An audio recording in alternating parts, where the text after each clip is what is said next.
if I'm talking about, a Hollywood star, I think the best and the best known opera singer in the world, Andrea Bocelli, I have to think about the rock beside him. And this big rock is you. What do you know that he is that talented, he's that balanced, and his way is as good as it goes, full of with concerts, and he's very successful, and everybody knows him. So what is the secret? What is your secret? So first of all, thank you very much for everything you said. I was trying to keep track on all the beautiful things and how to react to each of that. What's the secret? I wish I know. But you have to know. I know. You have to know. But every day you live and you have to face what happened. Show must go on, and that's life. If you love someone, and if your love actually is your partner, your colleague, in every way, so you spend so much time together because of the work and the job, and so then you have to keep every day a very, very good balance between each other, between the job, between the whole thing. I'm lucky that I am surrounded by a person, the entire family, but Andrea in particular, is a easy human being. When I say easy, means there's nothing particularly strange he likes to do. I've seen a technical writer from some artists that you cannot imagine. What's the strangest request ever? Andrea's requests are coffee, honey, milk, and towel. That's define who you are and what you need. You need your inner soul. You need to be determined to provide the best for everybody who's coming to see the show. Be respectful to the audience, but that's all you need. You need the voice and God gift. So, what did you feel when you first met? Oh, sometimes people goes like, oh, what did you think, what were you thinking at that moment? Would you imagine to be here today? No, the answer is no, because you cannot predict. It's not wise when you try to predict your life for more than 48 hours before. I live, especially now, lately, in a way where I try to organize my life and my family, but at the same time, so you have to live and face the beauty of a life that can give you a lot of a challenge every day. Do you have any routine every day? Any kind of habit that you kept from your younger age and you still do it because you need that one, because it's you or it connects you? I went through different periods, and when you're very young, especially I remember working like crazily from morning till late in the night. Never give up the work to something that I personally liked. Now I learned the lesson. Being older also means being a certain sense wiser and knowing, and I know now that if I don't look after myself also, I won't be useful or helpful for the other people. So in the morning, I know I really need to go to the fitness center, and no matter what, I will go for 1 hour, and then you have the rest of the day in front of you, and you can focus on all the rest. The very little things, not that I do crazy, specific things, but for sure I care about moving the body so that the mind can work in a better way. So it's kind of relaxing for you, moving your body? Oh yes, I love walking, and my Andrea is the laziest person in the world in terms of walking. So usually I always try to say, okay, are you coming to walk with me? No way, I'm playing chess or playing music, but I will not give up answering, and one day, maybe we'll say yes. You mentioned that you had harder or more difficult periods. You had easier periods. Yeah, I love to split the world, the person in two different people. The people who solve the problem, people who make trouble, cause problem. And I badly want to be in the first one, the people that solve the problem. So if you're looking at, depending on the way you're looking at that, if it's something solvable, it's not a problem. If it's not solvable, it's not a problem at the same time, because you already know you have to go around and make it in a different way, or just deal with what it is, digest it. So if you learn the lesson in that way, life is easier. And also, I'm the kind of person who gets upset in 5 minutes, like a monster, like a volcano, but 5 minutes later, I forgot what I was in that condition for. And I'm not saying it's right, but it's the opposite of my husband. My husband will never, ever get, upset for something or worried. He's or very angry. balanced. He's very balanced, and he balanced my opposite reaction. But also I think that's the beauty of being together and being completely different. The passion you put in everything you do defines who you are. And not necessarily the way you succeed in things, but for sure define the way you approach whatever you have in front. Do you remember a time when you needed help?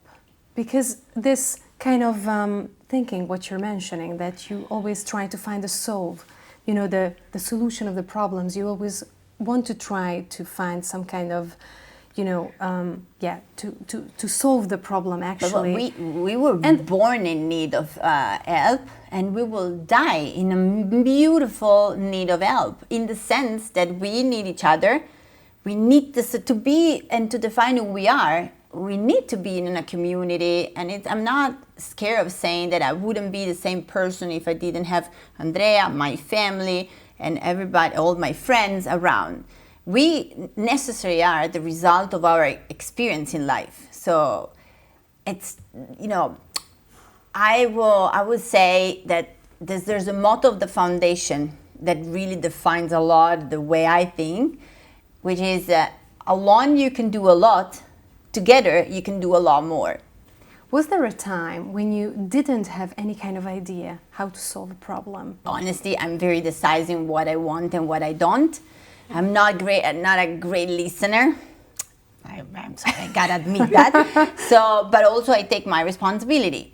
I love to take decision. I hate people that doesn't decide, and unfortunately sometimes I'm too fast in getting that, which not necessarily is the right way. You have to think more careful. And I do always surround myself with people that are the opposite, that think twice before acting, because at least I know I can count on their way of digesting and foreseeing the problem, because I'm not that way. If there's something happening, I gotta decide, and I take the responsibility of what I do, and I not necessarily ask to others. And if I don't know what to do, which is honestly very rare, for sure I will ask to Andrea or my family. But usually when I ask to somebody else, I ask in a way that I already know the answer and I know what I want to do. Okay. So you're, as I suggest, you're this machine of this whole family. And this is very important. Why is it so important for you to support children, to support kids? Because, we will talk about Virtuosos, which is also a very important thing in your life, but how did it come? What was your first experience? Because they're little adult, so if you don't invest and don't give the chance to somebody who still are in time to determine their future, and you invest in them, then it's too late. So if it's possible, you rather enjoy and give emotion and give the chance and give the opportunity to somebody that really still is in time to shape his own future. Otherwise, it's, too late. So they are our future. They're the future of the world. And if there's a chance that you can really make a difference in that world that is really in need, it's going to them. And education is the biggest tool, the most powerful tools you can give them. How do you see if there is a kid who's very talented and he or she chooses that, okay, I would like to be a professional musician because I would like to do this. How do you say nowadays their chances in this business, because you have a very big experience comparing what was 15 or 20 years ago? First, let me define myself as a great listener, because nobody can really, I think, address himself as an expert unless you're speaking about the technique, which of course, if you're a piano teacher, you can speak about technique. When I listen somebody who plays the piano, I am just an educated listener, an educated audience, which again makes a difference, because I'll be the one who buy the tickets, I'll be the one who upload, but I cannot judge them technically speaking. But you can decide whether a listener that you like this or you don't this. That's what I'm saying, beside the technique, there's so many singers of the past that had problem with pronunciation, not necessarily in tune, not necessarily with grace, but they were the number one. Why? because means that on stage they had that strange and unclassifying power that it's hard to define. You cannot learn that. Talent is a talent. You're born with that. You can make that better. You can, identify it and give him a chance. But there's a lot of good students. There's just one that is the one that makes a difference. There's a lot of pianists. There's one Lang Lang. Why is that I'm asking this? Because this was the first time at the 10th anniversary of Virtuosos that you could be one of the jury. And as I remember and as I heard, the birds were just, singing.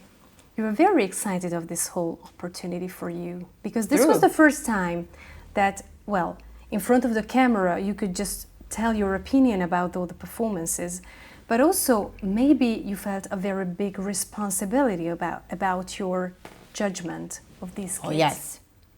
I never like to judge. I always like to consider that more like a really open art listener and from somebody who really enjoyed that kind of music. Because of course, if tomorrow you put me to listen and judge rap music, there's nothing I can really say. Most likely you don't speak that language.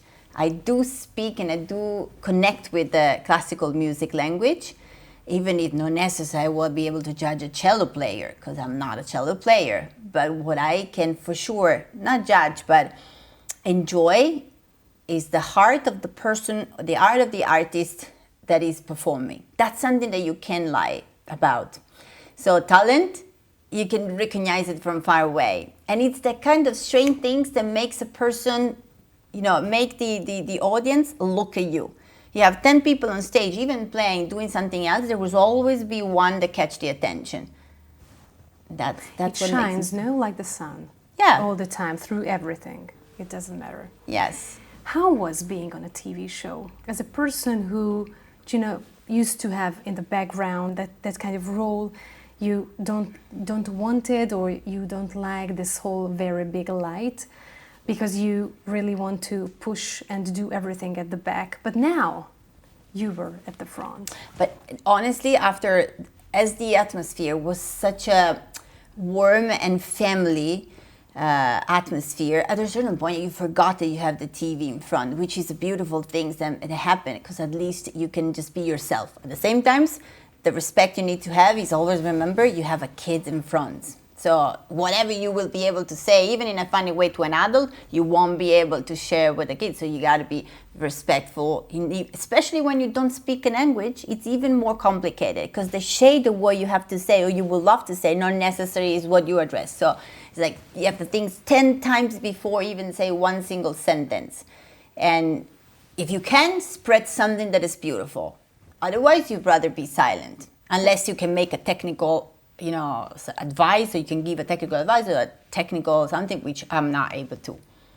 Were you excited or more were you nervous, or the whole thing was very natural for you? No, I was so excited to be there. Are you kidding? I was able to be seated among my own era. The people that I grew up listening their music, and other musicians. Some of them were friends from the recent years, and other I didn't know, and I learned about. I studied. I've seen and studied what they were and listened what they were doing. Violinists, singers.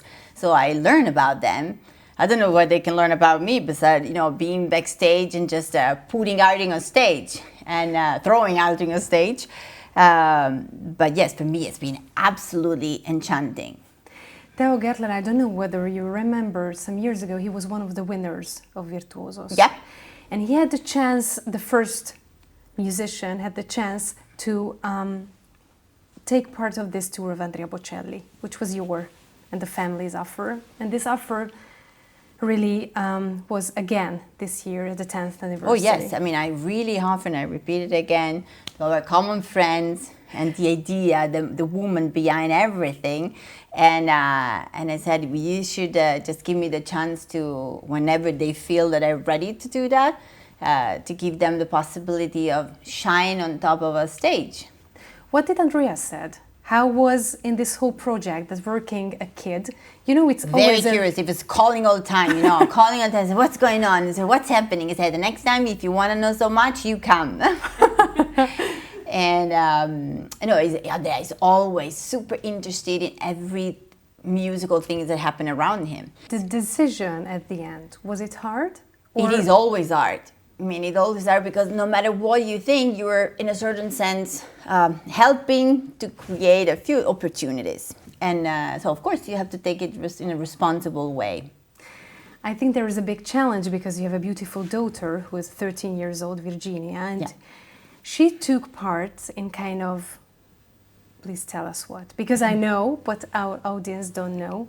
It was a big chance for her, but another word, but it's connected with music and with singing. Yeah, let's say in this house, if you don't play some instrument, you're nobody. So Andrea really wanted Amos to play the piano, and he's graduated, Andrea's eldest son, and then Matteo studied piano, also almost finished graduating too, but then he started his career as a singer, so he's now around, but I really wish he will end that career also, that graduated also, so at least he has one thing hanging in the wall. And Virginia is studying piano, and she's enjoying singing around with the father. And as long as you enjoy and you know that it's a big chance you have, then you have to play your card in the right way. Because not everybody has that chance. So if you have it, you have to be grateful and know that it's not always because you're good, but you have that chance and you have to play it right. What are your plans with the Virtuosos? Please. Hopefully get invited, either on stage or down from the stage. I don't care. I want to go there. So please, Veronica, just be even honest. If I have to be in the audience. We will see you in the next season, the next show. Is it true? Who knows? I mean, I really hope so, and I'm waiting to be confirmed. But no matter what, I'll be there cheering the kids. Thank you so much. My pleasure.